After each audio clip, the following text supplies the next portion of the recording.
저는 서울 은평구에 살고 있는 38살의 주부입니다.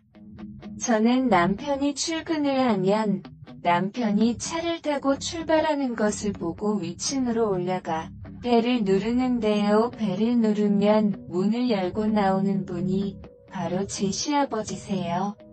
결혼하고 나서 신혼 때부터 저희는 혼자 사는 시아버지와 윗집 아랫집으로 같이 살고 있어요. 저는 사실 제 시아버지와 사랑에 빠졌답니다. 제 시아버지는 오래전 제가 회사를 다닐 때 제가 짝사랑을 하던 선배였어요. 키도 훤칠하게 크고 워낙 성격이 좋아서 회사에서도 여직원들 사이에서 인기가 많았어요.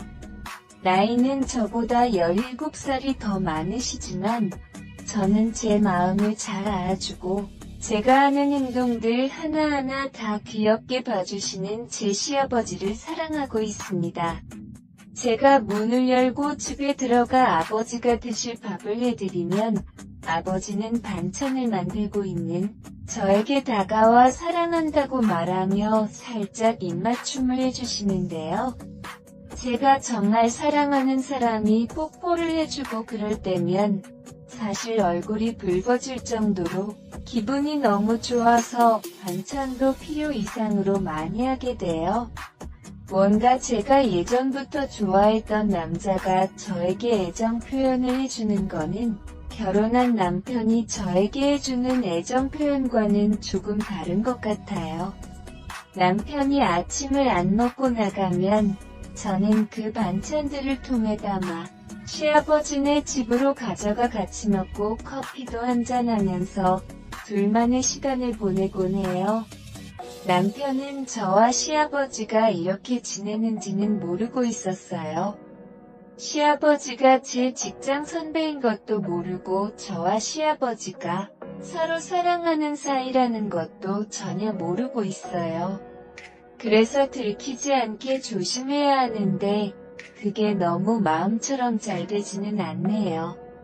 가끔 시아버지가 남편이 집에 있을 때 오셔서 같이 과일을 먹거나 차를 마시게 되면 혹시나 남편이 눈치를 챌까봐 두려웠어요.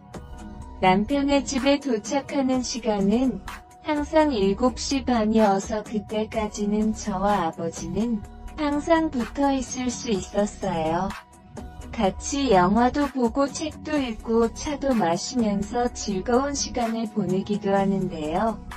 가끔 시아버지는 저에게 키스를 한다던가 그러면 얼굴을 붉히면서 시아버지의 가슴팍에 얼굴을 묻으며 손으로 탁하고 나무라기도 합니다.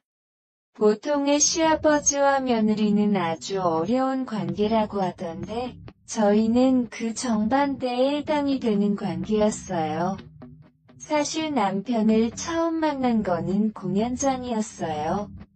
제가 좋아하는 가수의 공연장에 갔는데 거기서 남편을 만나 1년 반의 연애를 하고 결혼을 했는데 그 사람의 시아버지가 제가 사랑하던 선배였다는 것을 알고 정말 충격에 빠지지 않을 수 없었어요.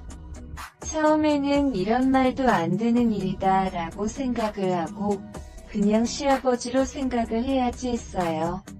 그런데 마음은 그게 안 되더라고요. 자꾸 남편이 출근을 하면 그 사이에 시아버지에게 가서 있고 싶었어요.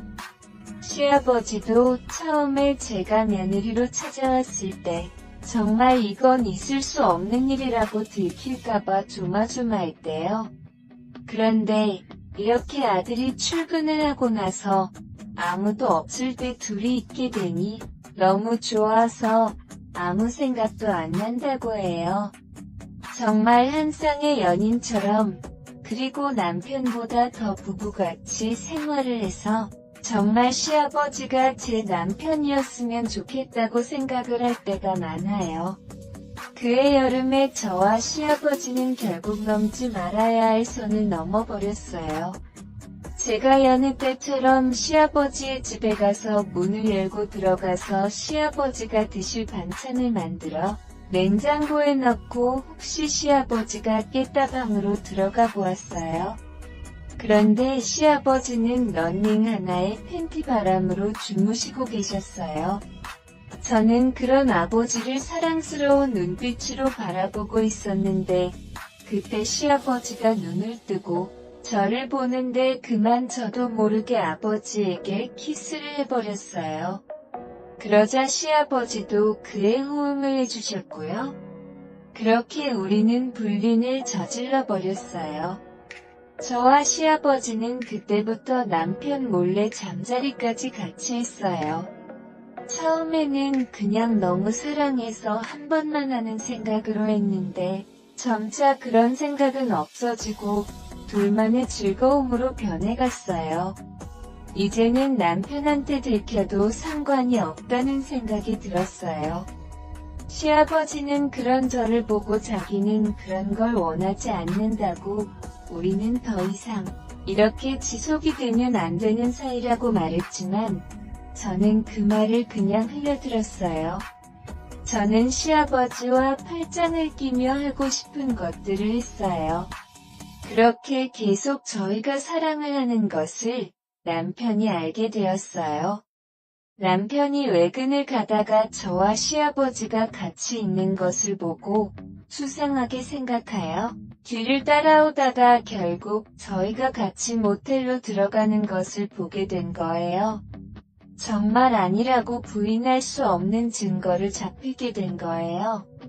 남편은 모텔에서 저와 아버지를 보고 저는 잘못했다고 무릎을 꿇고 울면서 빌었지만 남편은 받아주지 않았어요. 남편은 도련님과 아가씨에게도 이 사실을 모두 다 말해버렸고 저와 시아버지는 그때부터 지옥이 뭔지 알게 되었어요. 남편은 우리가 사는 아파트부터 시작해서 단지 내에 저와 시아버지가 자기 몰래 쓰레기 같은 불륜을 저질렀다. 남편을 버리고 시아버지와 그 짓거리를 한 추악한 여자다 등등 소문을 퍼뜨리고 다녔고 밖에 나갈 때마다 사람들의 수근거림과 조롱과 멸시를 들어야 하는 비참함을 느끼게 해주었습니다.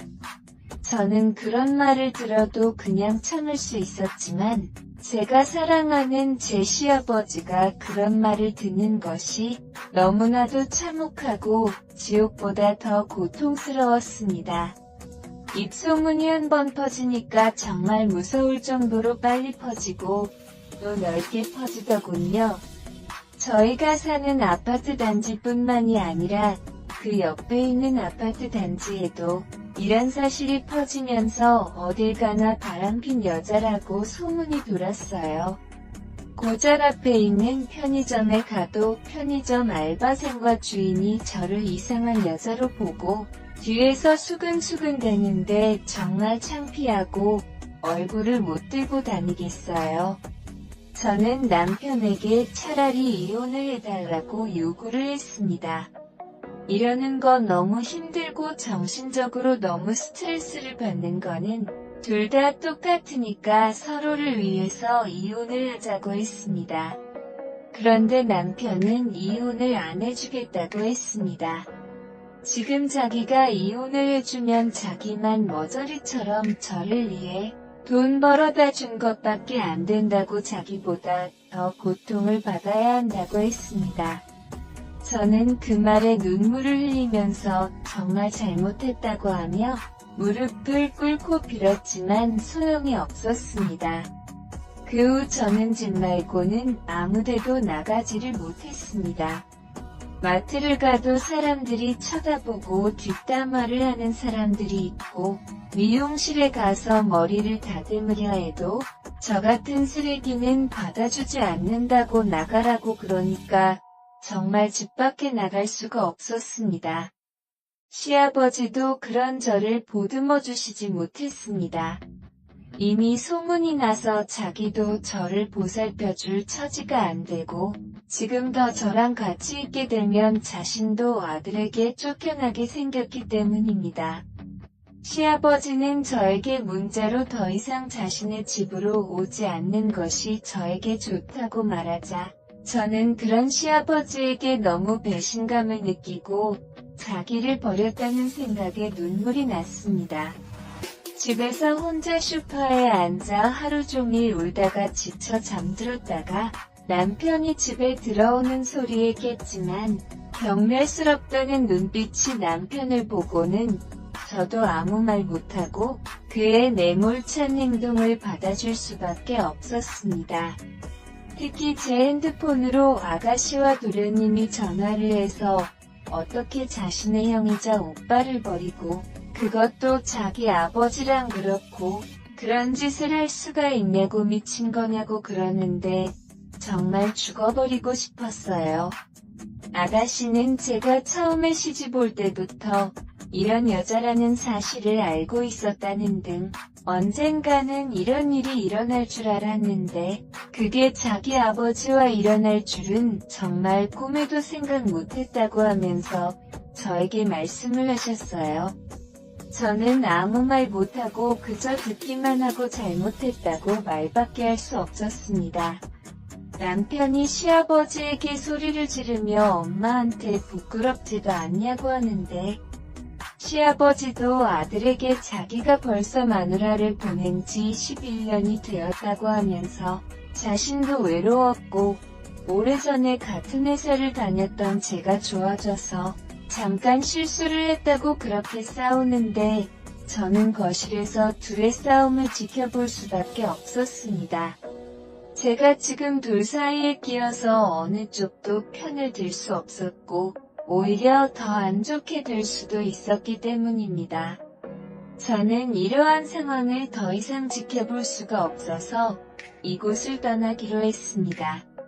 남편은 이혼을 안 해주고 제가 바람핀 대가를 치르게 해주겠다고 했으나 저는 결국 그 대가를 다 받지 못하고 저 혼자 살겠다고 새벽에 남편이 자고 있는 사이에 집을 나와 예전에 친구와 살았던 고시원으로 들어갔습니다. 남편이 전화가 왔지만 받지 않자 문자로 저 혼자 살겠다고 그렇게 나갔다고 나중에 후회하지 말라고 하는데 그 말이 현실이 되더군요. 남편은 저에게 이혼 소송을 했지만 제가 참석하지 않았고 그래서 남편의 증거자료에 의해 제가 남편에게 위자료를 주게 되었고 제가 그 위자료를 주지 않자 신용불량자로 등록을 해 어떤 신용카드도 못 쓰게 되었어요. 그래서 통장이 있어도 돈을 뺏어 쓸 수도 없고 오직 현금으로만 생활을 해야 하는 지경이 된 거예요. 직장도 다니지 못하고 아무 일도 못하니까 돈도 못 벌고 먹을 것도 못 먹는 상황이 되니 제가 저지른 잘못이 얼마나 큰 잘못인지 알게 되더군요. 이 글을 읽으시는 분들은 저처럼 바람을 피지 마세요. 한번 잘못된 선택을 하는 순간 그 뒤부터 정말 힘들어집니다. 그러니까 사랑해서 결혼을 한 배우자와 평생을 같이 하시고 다른 그 어떤 이성에게도 눈길을 주지 마세요. 오늘의 사연은 여기까지입니다. 오늘의 사연을 듣고 여러분들은 어떤 생각들을 하셨나요? 여러분들의 생각들을 자유롭게 댓글로 공유해 주시면 감사하겠습니다. 저는 내일 더 재미있는 썰 이야기로 돌아올 것을 약속드리며 오늘 영상은 여기서 마무리하도록 하겠습니다. 저는 아이를 둘이나 낳고도 여전히 처녀의 몸매를 가지고 있는 35살 주부입니다. 저는 항상 운동도 열심히 하고 관리도 열심히 해서 주부임에도 불구하고 결혼을 안 했는 줄 아는 사람이 많을 정도입니다. 남편도 그렇게 관리를 하는 저를 보며 너무 좋다고 그래서 아이를 낳고도 더욱 사이가 돈독해지는 느낌이 있습니다. 저는 남편을 사랑해서 한순간의 실수도 만들지 않으려고 노력합니다.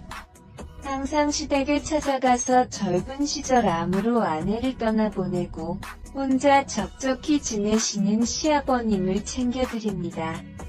시아버님은 제가 음식을 가지고 집에 찾아가면 항상 러닝나시의 팬티 차림으로 저를 맞아주십니다. 처음에는 그런 시아버님을 좀 이상하게 생각을 했어요. 아무리 며느리라도 옷은 좀 입는 게 최소한의 기본 아닌가 하는 생각이 들어서 아버님 그렇게 속옷만 입고 계시다가 다른 사람이 배를 누르면 어쩌시려고 그러시냐고 나름대로 말을 돌려서 표현을 했어요. 그런데 시아버님은 음흉하게 웃으시면서 너는 내가 이렇게 입는 게 싫으니 하시면서 물으시는데 저는 그냥 반찬 뭐 했으니 드시라 하고는 얼른 시아버님 댁을 나왔어요. 혹시나 남편이 알면 시아버님과 오해가 생길 것 같아서 일단 말은 하지 않았어요. 그냥 제가 모른 척하고 음식만 가져다 드리고 나오면 되는 거지 생각하고 일주일에 한 번 시아버님 댁을 찾아갔어요. 그런데 결국 일이 벌어지고 말았어요. 무덥디 무더운 여름의 그날은 시아버님이 집에서 혼자 소주를 안주에 같이 드시고 계셨어요.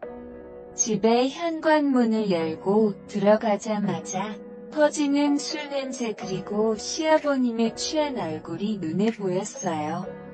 저는 이유 아버님 무슨 술을 낮부터 이렇게 드시고 계시냐고 그렇게 말을 했어요. 그런데 시아버님이 저를 잠깐 앉으라고 하셔서 저는 시아버님이 술을 드시고 있는 식탁에 앉았어요. 시아버님은 저에게 자기 음식까지 하느라 몸이 고생이구나 하시며 저에게 술을 한 잔 따라주셨어요. 저는 더운 데다가 무거운 반찬과 음식들을 들고 20분이나 걸어와 목이 마른 나머지 아무 생각도 못하고 따라주신 술을 그냥 마셨어요. 저도 주량이 한 병 정도라 그렇게 쉽게 취하진 않아서 시아버님과 얘기를 하면서 술을 마셨어요. 그런데 저는 시아버님의 재미있는 이야기와 저를 이해해 주시는 마음에 그만 주량을 넘어서 몸을 가눌 수 없을 정도로 술을 마셨습니다. 시아버님은 그런 저를 보시며 우리 새아가 많이 취했구나 저기 방에서 조금 눈 좀 붙였다가 집에 가거라 해서 저는 시아버님을 따라 방으로 들어갔어요. 머리가 빙빙 돌고 눈이 스르륵 감기고 저는 그렇게 시아버님의 방에서 잠을 잤어요. 그런데 그날 이후 제 생리 주기가 점점 늦어지는 것 같아서 정말 혹시나 하는 생각에 임신 테스트기를 사서 해보니 충격적이게도 2줄이 뜨더군요. 저는 이게 무슨 일이야 하고 기억을 더듬어 보니 어렴풋이 아버님이 제가 술에 취해 있을 때 몸을 더듬는 것을 떠올렸습니다. 저는 그대로 집의 바닥에 주저앉아 오자 엉엉 울었습니다. 남편이 알면 저는 몸을 함부로 굴리는 그런 여자로 알고 저와 이혼을 할 것이 뻔했습니다. 요즘 남편이 바빠서 관계를 한 적이 없는데 아이가 생긴다는 것은 말이 안 되는 이야기였습니다. 저는 당장 시아버님에게 찾아가서 저한테 무슨 짓을 하신 거냐고, 이거 어떻게 책임지실 거냐고 하며 임신 테스트기를 시아버님에게 던지고는 하늘이 무너져 내리는 기분에 시아버님을 노려보며 눈물을 쏟아냈습니다. 시아버님은 임신 테스트기에 2줄이 생긴 것을 보며 하하하고 한숨을 내쉬며 아니, 그러니까 너가 조심을 했어야지 왜 술을 먹고 취해서 기억도 못하고 피임을 안 했냐는 거예요. 저는 너무 어이가 없고 황당해서 시아버님이라는 것도 있고 시아버님의 얼굴에 싸대기를 날렸어요. 시아버님의 돋보기 안경이 제 싸대기 한 방에 거실 바닥에 내동댕이 쳐지고 시아버님은 저를 쳐다보시며 이게 어디서 하늘 같은 시아버지를 하시며 제 얼굴에 주먹을 날리셨습니다. 저는 그 자리에서 뒤로 나자빠졌습니다. 제 볼은 그 한 방에 퉁퉁 부어올랐고 입에서는 피가 흘러내렸습니다. 저는 시아버님을 노려보며 집을 나와 제 집으로 돌아갔습니다. 그렇게 집에 도착을 해서 저는 옷도 갈아입지 않고 침대에 걸터 앉아 엉엉 울었습니다. 저녁 때까지 방에서 울다가 잠이 들고 남편이 들어오는 것도 몰랐는데 남편이 제 몰골을 보고는 깜짝 놀라며 이게 무슨 일이냐고 너 어디서 이렇게 맞고 왔냐고 하며 저에게 물어보았습니다. 저는 아무 말도 못하고 그냥 가만히 있었습니다.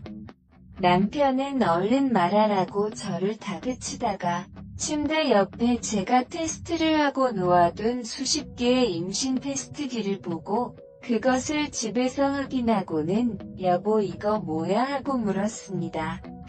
저는 남편에게 아무 말도 못하고 여보 미안해 라고 하며 울었습니다. 남편이 저에게 누구냐고 물었고 제가 대답을 못해서 소리를 치며 누구냐고 하며 저에게 물었습니다. 저는 입을 열고 시아버지 하고 말을 했고 남편은 그 자리에서 얼어붙어 버렸습니다. 한참 동안을 그렇게 저를 바라보던 남편은 너는 일단 나중에 봐 하고는 집을 나갔습니다. 저는 설마 하는 생각에 얼른 남편의 뒤를 따라갔습니다.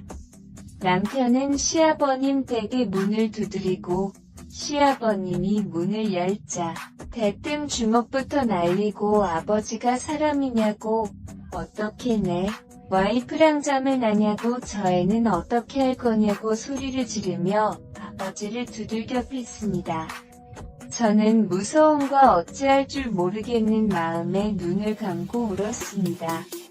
시아버님은 남편의 말과 주먹질에 아무 대응도 못하고 그냥 당하고 계시다가 갑자기 남편의 주먹을 맞고 야, 이 새끼야 그러니까 너가 네 와이프 잘 간수를 했어야지 왜 나한테 지랄이냐고 하며 남편의 얼굴에 주먹을 날렸습니다. 자식이 그렇게 화를 내며 자신에게 질책을 하는데 오히려 자신의 잘못을 인정하지 않고 와이프를 그렇게 내버려둔 남편이 잘못이라고 하며 남편 탓을 했습니다. 남편은 현관에서 울고 앉아있는 저와 시아버님을 번갈아 보며 아 시발이라고 큰 소리로 외치고 밖으로 나갔습니다. 그리고는 연락이 두절된 채로 1년이 지났습니다. 저는 아이를 지우지 못하고 결국 낳아서 아이에게 분유를 먹이고 그렇게 지냈습니다. 시아버님이 보내주시는 돈으로 아이에게 먹일 분유와 기저귀를 샀습니다. 사실 그 돈도 더러워서 받기가 싫었고 제가 일자리를 구해서 돈을 벌어 아기에게 먹이고 싶었습니다. 하지만 당장 아기를 봐줄 사람도 없고 그렇다고 시아버님에게 맡기기는 죽어도 싫었습니다. 원래라면 할아버지라고 불러야 하지만 할아버지가 아닌 아빠라고 불러야 하는 이런 족보 꼬인 상황에 정말 저는 죽어버리고 싶었습니다. 그래도 인간이라면 자기가 저지른 일에 대한 책임은 지는 게 맞는 것이기에 아이를 고아원에 보내지 않고 제가 키웠습니다.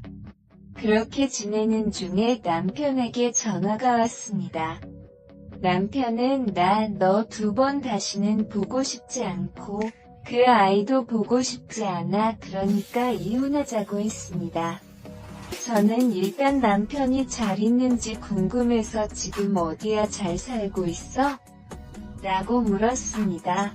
남편은 그 말에 참 웃기다 불리네 지남편 아버지의 애를 가진 년이 지금 날 걱정하냐고 했습니다. 저는 그 말에 대답을 못하고 가만히 있었습니다. 남편은 이혼 서류 퀵으로 보낼 테니 도장 찍어서 언제 법원으로 나오라고 레벨인 보낼 테니까 깔끔하게 끝내자고 했습니다. 저는 너무 억울한 나머지 왜 내 이야기는 들어보려고 하지 않고 당신 하고 싶은 말만 하냐고 나도 억울하다고 소리쳤습니다. 저는 시아버지 때문에 내가 왜 이 짓을 해야 하는지 모르겠다고 나는 피해자인데 왜 내가 불륜녀로 당신에게 취급받아야 하는지 이해가 안 간다고 했습니다. 그러자 남편은 나 그 사람이랑 연 끊었고 그 사람에게 연락이 와도 일절 다 차단하고 있다고 했습니다. 저는 남편에게 그러니까 시아버님이랑만 연락을 끊으면 우리는 다시 같이 살 수 있다고 하자. 그럼 그 애는 어떻게 할 거냐고 난 그 애 못 키운다. 걔가 나를 뭐라고 부를 건데 하고 남편이 물었습니다. 저는 잠시 고민을 하다가 결국 아이를 고아원에 보내겠다고 했습니다. 저는 아이보다 남편이 더 소중했기에 과감하게 결정을 했습니다. 그렇게 저희는 다시 합쳐서 살게 되었습니다. 저희는 시아버님 집에서 멀리 떨어진 곳으로 이사를 가서 다시 가정을 이루었습니다. 남편은 한 번의 가정 파탄 이후 저를 믿지 않았지만 그런 남편의 마음을 돌리기 위해서 저는 더 노력을 했습니다. 비록 제가 의도해서 그렇게 된 것은 아니지만 결국 남편의 입장에서는 제가 불륜녀 밖에 않는다는 것을 인정을 합니다. 몇몇 사람들은 이런 일이 벌어지면 바로 이혼을 하고 서로의 갈 길을 가지만 저희는 다시 끊어진 인연을 다시 붙여서 살고 있습니다. 하지만 어떤 사람들은 그런 상황이 닥치면 이제는 끝이다라고 말을 하며 헤어지고 다시 새로운 사람과 인연을 시작합니다. 여러분이 만약 저와 같은 상황에 놓이신다면 어떻게 하시겠습니까? 모든 결정은 여러분이 내리는 것이기에 그 결정에 대한 책임은 여러분이 지는 것이니 잘 선택을 하시기 바랍니다. 오늘의 사연에 대한 여러분들의 생각을 댓글에 자유롭게 작성해 주시면 감사합니다. 안녕하세요. 저는 아이를 둘이 낳은 저는 17살 고등학생입니다. 제 가족은 할머니, 할아버지, 아빠, 저 이렇게 4식구예요. 저희 아빠는 불쌍하게도 23살 때 미혼부가 되셔서 혼자 저를 보살피면서 키워오셨어요. 저를 겨울에 만났다고 해서 제 이름이 겨울입니다.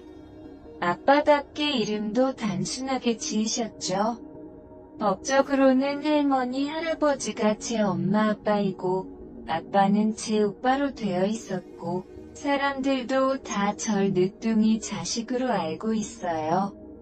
저는 아빠를 아빠라 못 부르는 홍길동의 심정을 누구보다 이해합니다. 아빠한테 맨날 잔소리하는 딸이지만 엄마한테 버림받은 절 지금껏 잘 키워주셔서 감사드리고 있어요. 엄마하고는 초등학교 5학년 때 처음 만나 가끔 연락하는데 자유분방한 성격의 엄마는 한 번 결혼하시고 안타깝게도 이혼하셨어요. 엄마한테는 아빠 다른 제 남동생 3명이 있습니다. 저는 사실만 같아서는 엄마와 아빠가 재결합해서 같이 살길 바랬지만 두 분이 전혀 그럴 마음이 없는 것 같아 단 한 번도 입 밖으로 내보인 적은 없었습니다. 또 결혼은 현실인데 아빠는 결혼 전력이 없는 반면 엄마는 결혼했다 이혼하고 자식도 3명이나 딸려있잖아요. 누가 봐도 아빠가 손해이고 아깝죠. 저도 그렇게 생각해요. 저 때문에 아빠가 새로운 여자도 못 만나고 만나는 여자마다 개떡 같은 여자만 걸리고 어쩜 여자 보는 눈이 그렇게 없는지 제가 아주 아빠 볼 때마다 속상해 죽겠어요. 그리고 저는 중학교 3학년 때 그야말로 핵지존 역대급 여자를 만났습니다. 어느 날 할머니께서 제 눈치를 보시며 조심스럽게 말씀을 꺼내시더라고요. 겨울아, 우리 겨울이 새엄마 생기는 것에 대해 어떻게 생각하니? 라고 물으시더군요. 할머니는 매우 조심스러운 게 혹여나 새엄마 들어오면 제가 못되게 굴거나 반항해서 속 썩일까봐 걱정이 되셨던 모양입니다. 하지만 아빠가 결혼하면 어차피 저랑 같이 살 것도 아닌데 굳이 제 의견이 중요한가 싶기도 했어요. 아빠가 혹시나 나 몰래 연애하고 있었나 배신감이 살짝 느껴진 것 빼고는 제가 초딩 어린애도 아니고 늘 아빠의 연애와 결혼에 대해서는 찬성하는 입장이었기 때문에 괜찮다고 할머니께 말씀드렸습니다. 그러자 할머니 저를 꼭 껴안으시며 착하고 기특하다 하시고는 제 손에 용돈을 쥐어주시더라고요. 저는 가끔 이런 식으로 감동 주시는 할머니가 정말 좋았습니다. 아빠도 나중에 제게 허락을 구하더라고요. 겨울아 할머니한테 말씀 들었지? 아빠가 좋은 사람을 만나고 있는데 아빠는 그 사람이 내 엄마가 되었으면 좋겠어. 거기다 제가 대꾸했죠. 아빠한테 제일 중요한 외모와 몸매가 합격했을 테니 1차 통과했을 테고 성격과 내 존재를 받아들일 수 있는 넉넉한 맘씨까지 2차 검증도 모두 끝낸 거 맞는 거야? 일단 만나봐. 전에 만났던 아줌마들하곤 다를 거야. 진짜 천사라니까? 하지만 허당인 아빠가 영 불안한 게 제가 그동안 아빠를 만났던 여자들을 아는데 외모 반반하고 몸매 좋은 거 빼고는 싹 다 아니었거든요. 맨날 돈도 끼고 사기당하고 술 먹고 욕하는 이상한 여자들만 걸려서는 이번에도 겉모습에 속아 맘씨까지 떠리로 넘긴 거 아니냐고 했더니 아빠는 진짜 이번엔 다르다고 분명 저랑 좋은 사이가 될 거라고 호언장담했습니다. 그리고 아빠는 여자친구를 집으로 데려왔네요. 안녕. 내가 겨울이구나. 만나서 반가워. 인형처럼 너무 예쁘게 생겼네. 나도 평소 겨울이처럼 예쁜 딸 갖고 싶었었거든. 앞으로 잘 부탁해. 라고 하는데, 오, 아빠, 이번엔 좀 멀쩡한데? 전에는 어디서 좀 놀았다 싶은 여자들만 데려왔는데, 이번에는 인상도 좋고 괜찮아 보였습니다. 35살, 4살 차이로 엄마 되기에도 딱 좋은 나이였네요. 직업도 카페 사장님이라 했습니다. 상다리 부러질 것 같은 진수성찬을 조신하게 먹는 아빠 여친은 가족들의 마음을 단숨에 사로잡았습니다. 이후로 아빠 여친은 아빠랑 저희 집에 자주 놀러왔어요. 얼마나 친절하고 부침성이 좋은지 저도 마음에 들더군요. 다만 한 가지 마음에 걸렸던 건 바로 이혼해서 동생 3명이랑 같이 살고 있던 저희 엄마였습니다. 아빠에 대해서 가끔 물어보곤 했던 엄마가 이 소식을 들으면 좀 씁쓸할 것 같아 엄마랑 통화할 때 굳이 얘기를 꺼내진 않았어요.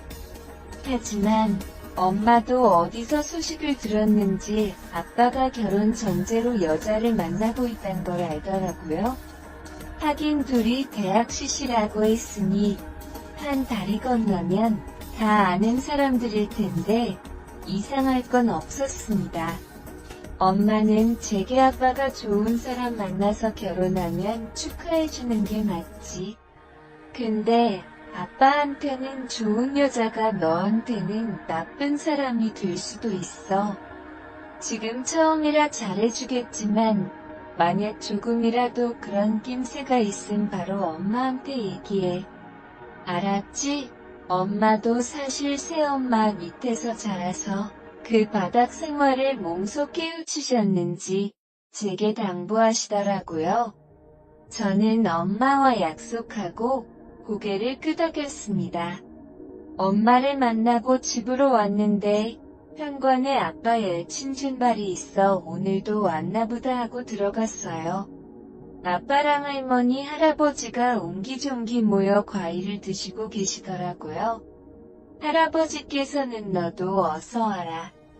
언니가 과일 이것저것 사왔는데 아주 꿀이다 꿀. 같이 와서 먹자. 내 옷만 금방 갈아입고 나올게요. 라고 말씀드린 후 제 방 안으로 들어갔는데 근데 그때 제 방 안에서 후다닥 하며 방금 민가란 아빠 여친의 모습이 보이질 않겠어요? 저도 모르게 으아 하는 비명이 나왔습니다. 아빠 여친도 놀란 듯 애써 표정 관리하며 제 방을 나오는데 덩달아 놀란 아빠와 식구들이 보며 아니 자기야 화장실 간다면서 왜 겨울이 방에서 나와? 이상한 듯 말하자 아빠 여친 당황해하며 아니 그게 내가 사실은 겨울이 방이 화장실인 줄 알고 들어갔는데 방이 너무 예뻐서 좀 구경하다 보니까 미안해 겨울아 언니가 실수했다. 진짜 미안 하며 제게 사과를 하고는 쏙 빠져나오더라고요. 제가 어이없게 쳐다보자 아빠가 상엄을 수습하며 절 꼭 껴안아주고는 오구오구 우리 딸 아직 아기네. 많이 놀랐죠? 언니가 미안하다니까 너무 맘 쓰지 마. 아빠가 우리 딸 좋아하는 용돈 줄 테니까 언니 좀 봐주자. 라고 능글스럽게 얘기하는데 저는 순간 빈정이 확 상해서 소리 질렀네요. 왜 언니가 잘못한 거 아빠가 용돈 주면서 봐달라고 하는데 결혼하기 전부터 벌써 이런 나중엔 딸은 안중에도 없겠네. 하며 확 방 안으로 들어갔어요. 저는 제 방 안에 뭐 건드린 거나 없어진 거 있나 여기저기 살펴봤지만 딱히 그런 것 같진 않더라고요. 다만 침대 위에 이부자리가 좀 흐트러졌을 뿐 그거 외에는 달라진 건 없어 보였어요. 분명히 아빠 여친이 후다닥 하는 걸 봤는데 뭐지 싶었네요. 저는 뭔가 찝찝해서 문을 잠그고 다니기로 하고 아빠 여친한테 다음부터 조심해달라고 한마디 한 뒤 방으로 들어와 시간 보내다 잠자리에 들었네요. 근데 잠이 막 들었을 때쯤 으아 저는 식은땀을 흘리며 비명을 지르고는 벌떡 일어났어요. 제 비명을 듣고 가족들이 모두 제 방에 와서는 절 걱정하는데 저는 몸이 부들부들 떨려 할머니한테 안기고는 꿈에서 어떤 여자가 날 막 쫓아와서 나를 억지로 막 들고 가는데 뿌리쳤는데도 흉측한 얼굴로 자꾸 어딘가로 가자고 끌고 가는데 너무 무서웠어 하고 무서움에 엉엉 울었어요. 아빠는 잠깐 가위 누인 것 같은데 뭘 그런 것 같고 그러냐고 막 놀리고 할머니는 저를 토닥이면서 재워주고는 제가 잠들자 가셨던 것 같습니다. 허나 그 이후로도 제 악몽은 멈추질 않았어요. 평소 공포영화를 즐겨보지도 않았는데 귀신이 자꾸 어딜 가야 한다며 계속 제 꿈속에 나타나 절 괴롭히는데 무서워서 미치겠더라고요. 악몽의 강도는 날이 갈수록 더 심해졌고 이 때문에 잠도 못 자고 밥도 못 먹어서 제 몸 상태는 말이 아니었네요. 가족들도 많이 걱정해서 병원도 가봤는데 아무 이상이 없단 말만 듣고 왔어요. 아빠랑 아빠 여친네 가족이랑 상견례를 한다는 결정이 나고 좋은 소식에 다들 들떠있는데 오직 저만 하루하루를 지옥 속에서 살고 있었네요. 아빠 여친은 절 걱정스럽게 보며 겨울아 많이 아픈 거야? 너무 말랐다. 악몽 때문에 밥도 못 먹고 잠도 못 잔다며.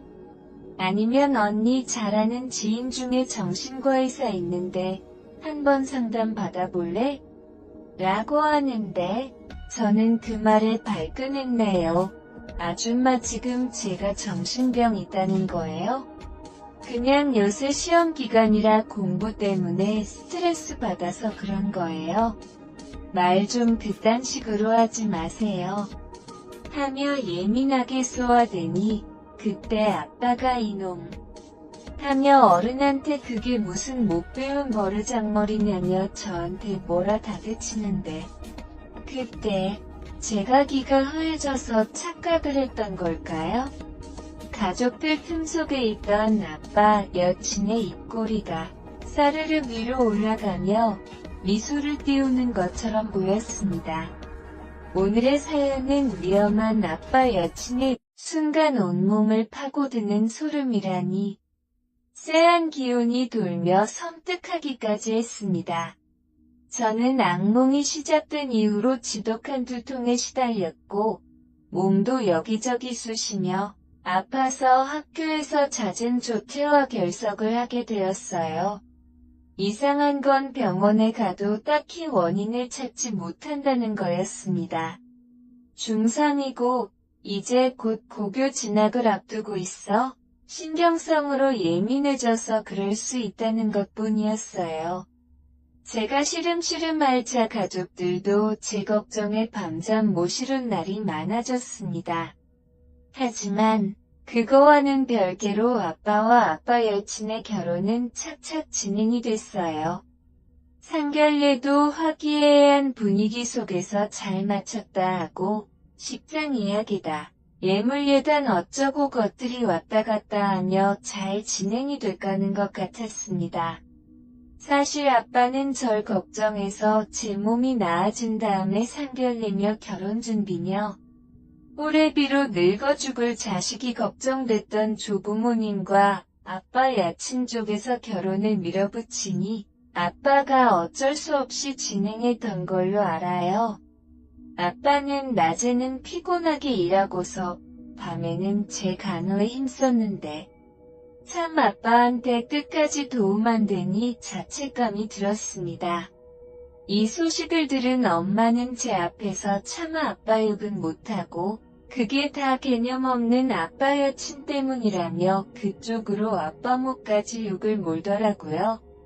저는 엄마한테 괜찮다며 말하고는 허기진 배를 채우기 위해 할머니가 놔두고 간 죽을 한 숟갈 뜨던 찰나 죽이 생각보다 뜨거워 놀라는 바람에 통째로 침대에 엎고 말았습니다. 아 뜨거워하는 제 소리를 듣고 할머니가 왜 그러냐며 뛰어왔고 저는 엄마와 통화한 걸 들킬세라 엉겁결에 휴대폰을 끊은 후 물티슈로 침구를 닦았네요. 그러자 할머니 제 상태를 살피시며 한숨 돌리시고는 죽 끓인 걸 좀 더 따줘서 별로 안 뜨거웠을 텐데 감각도 예민해진 모양이다. 물티슈 두고 어여 일어나봐. 베개랑 침구들 다 빨아버리자. 하시며 이불을 걷으시고는 이어서 침대 커버를 벗기려 매트리스를 드시는데 그때 이게 뭐지? 침대 매트리스 밑에 까끌까끌한 게 뭔가 잡히는데 잠깐만 하시며 손을 매트리스 밑으로 깊숙하게 넣으시는데 그곳에서 할머니는 정체불명의 무언가를 보고 뒤로 놀라 자빠지셨습니다. 저도 그걸 보는 순간 확소름이 돋으면서 할머니 곁에서 부들부들 떨었네요.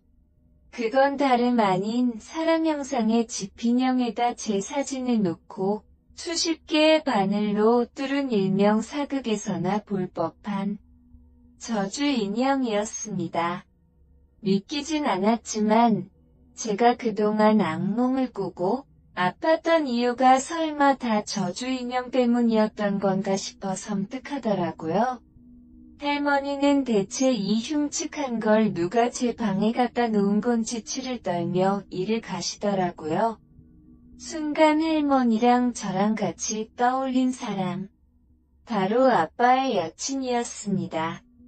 할머니는 할아버지에게 자초지종을 설명한 뒤 의논하시고는 당장에 모른 척하며 아빠와 아빠 여친을 소환했고 천사 같은 얼굴로 생글거리며 아버님 어머님 예비 며느리 왔어요. 라고 꼬리 흔드는 아빠 여친에게 한 바가지 물을 끼얹으며 저주 인형을 던졌습니다.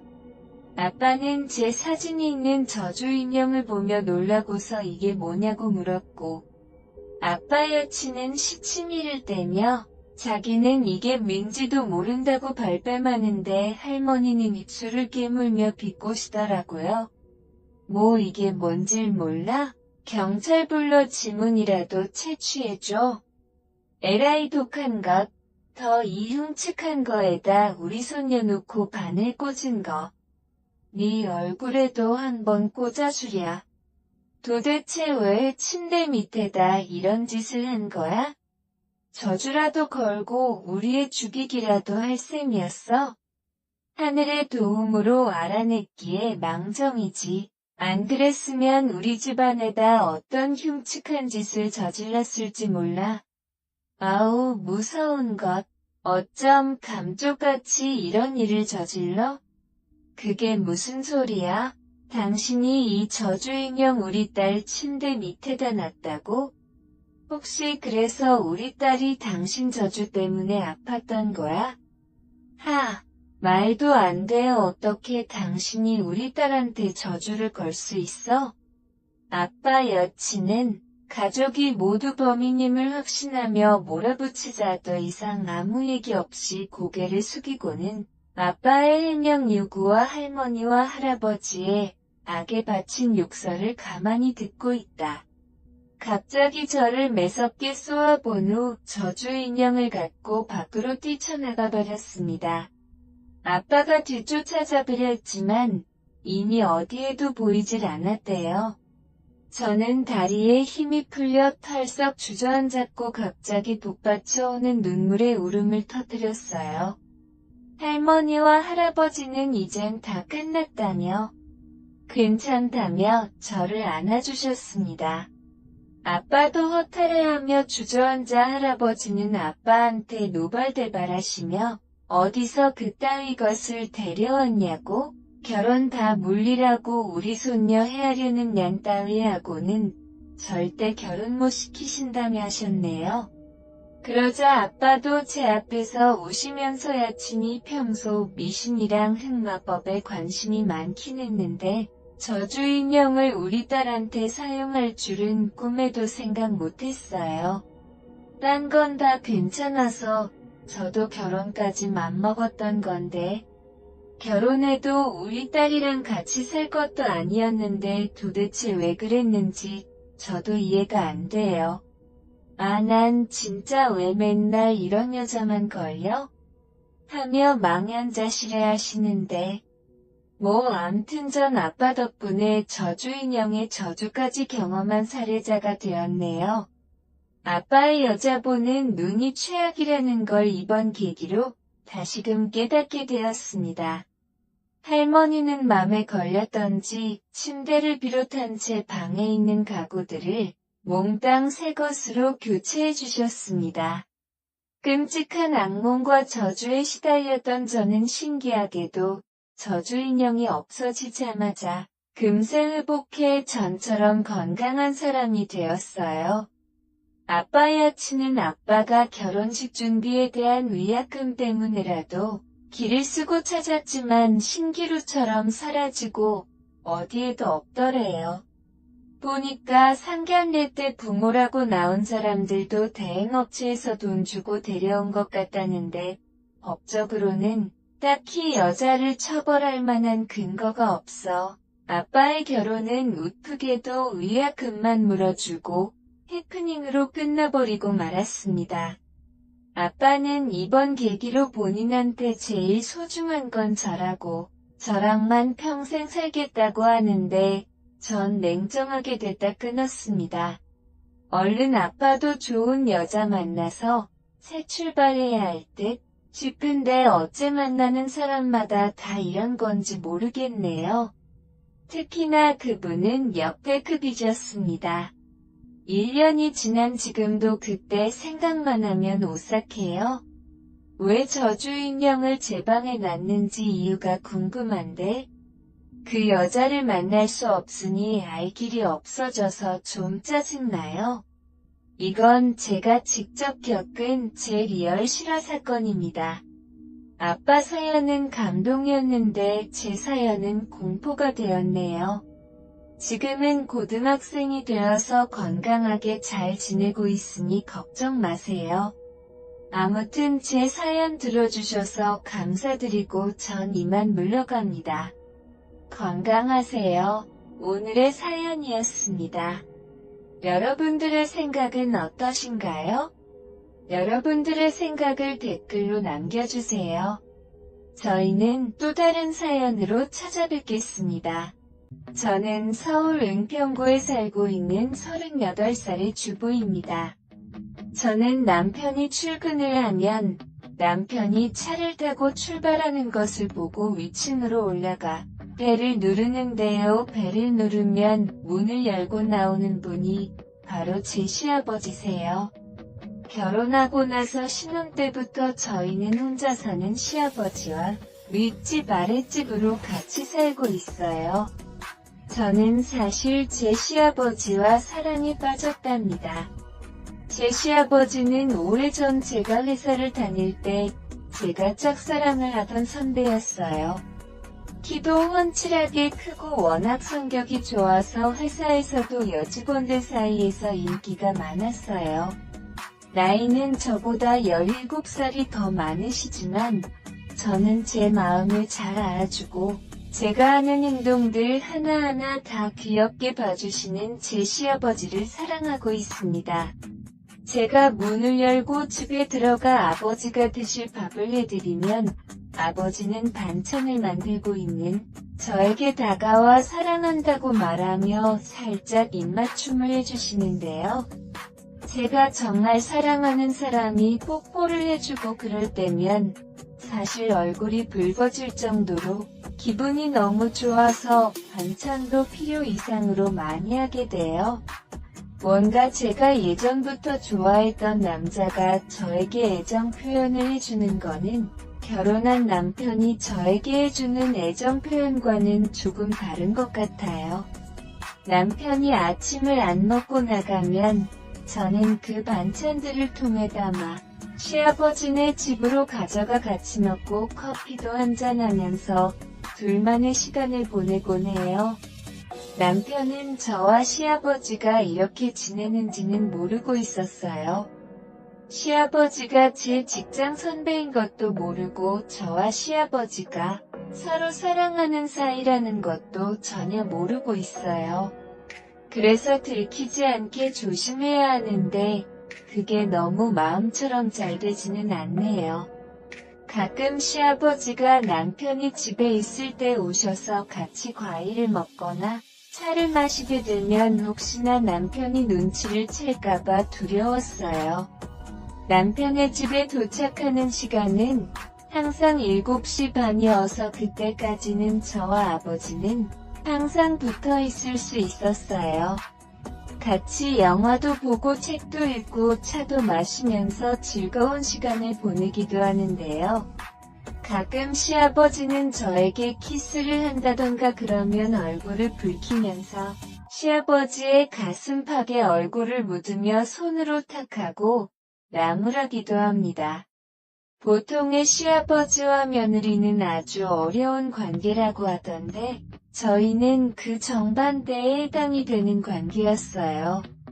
사실 남편을 처음 만난 거는 공연장이었어요. 제가 좋아하는 가수의 공연장에 갔는데 거기서 남편을 만나 1년 반의 연애를 하고 결혼을 했는데 그 사람의 시아버지가 제가 사랑하던 선배였다는 것을 알고 정말 충격에 빠지지 않을 수 없었어요.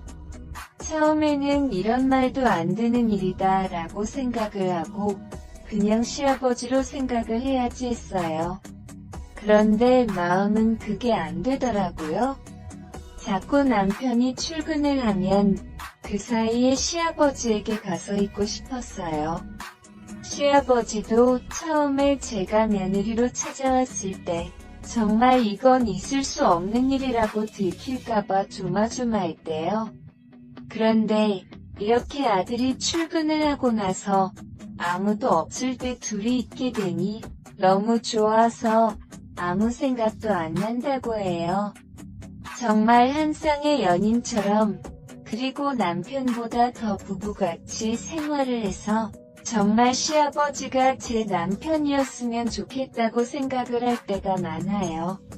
그해 여름에 저와 시아버지는 결국 넘지 말아야 할 선을 넘어버렸어요. 제가 여느 때처럼 시아버지의 집에 가서 문을 열고 들어가서 시아버지가 드실 반찬을 만들어 냉장고에 넣고 혹시 시아버지가 깼다 방으로 들어가 보았어요. 그런데 시아버지는 러닝 하나에 팬티 바람으로 주무시고 계셨어요. 저는 그런 아버지를 사랑스러운 눈빛으로 바라보고 있었는데 그때 시아버지가 눈을 뜨고 저를 보는데 그만 저도 모르게 아버지에게 키스를 해버렸어요. 그러자 시아버지도 그의 호응을 해주셨고요. 그렇게 우리는 불륜을 저질러 버렸어요.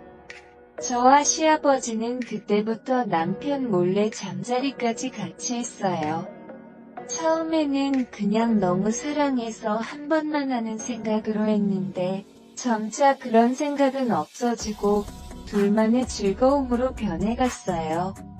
이제는 남편한테 들켜도 상관이 없다는 생각이 들었어요.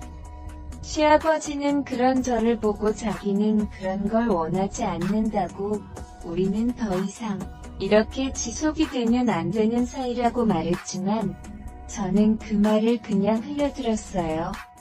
저는 시아버지와 팔짱을 끼며 하고 싶은 것들을 했어요. 그렇게 계속 저희가 사랑을 하는 것을 남편이 알게 되었어요.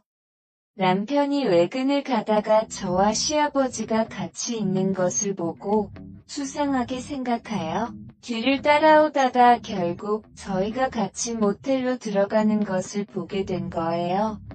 정말 아니라고 부인할 수 없는 증거를 잡히게 된 거예요. 남편은 모텔에서 저와 아버지를 보고 저는 잘못했다고 무릎을 꿇고 울면서 빌었지만 남편은 받아주지 않았어요. 남편은 도련님과 아가씨에게도 이 사실을 모두 다 말해버렸고 저와 시아버지는 그때부터 지옥이 뭔지 알게 되었어요. 남편은 우리가 사는 아파트부터 시작해서 단지 내에 저와 시아버지가 자기 몰래 쓰레기 같은 불륜을 저질렀다. 남편을 버리고 시아버지와 그 짓거리를 한 추악한 여자다 등등 소문을 퍼뜨리고 다녔고 밖에 나갈 때마다 사람들의 수근거림과 조롱과 멸시를 들어야 하는 비참함을 느끼게 해주었습니다. 저는 그런 말을 들어도 그냥 참을 수 있었지만 제가 사랑하는 제 시아버지가 그런 말을 듣는 것이 너무나도 참혹하고 지옥보다 더 고통스러웠습니다. 입소문이 한 번 퍼지니까 정말 무서울 정도로 빨리 퍼지고 또 넓게 퍼지더군요. 저희가 사는 아파트 단지뿐만이 아니라 그 옆에 있는 아파트 단지에도 이런 사실이 퍼지면서 어딜 가나 바람핀 여자라고 소문이 돌았어요.